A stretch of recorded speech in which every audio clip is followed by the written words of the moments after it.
Hey everyone, this is Tim from Your Six Studios. Today in this video, I'm going to show you how to change your background theme on your PlayStation 5 to the PS1, PS2, PS3, or PS4.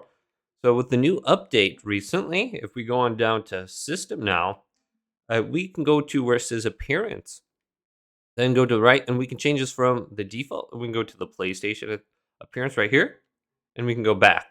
So we'll get the keytone sounds on here, and then we'll get that little PlayStation symbol on the top. And I don't know if I like that. It's just too much. But if we go to one of the other ones, maybe like the PlayStation 2, it's not as intrusive. So let's go on over here and then select this. And this one might not be bad overall. So just go ahead and look at some of these.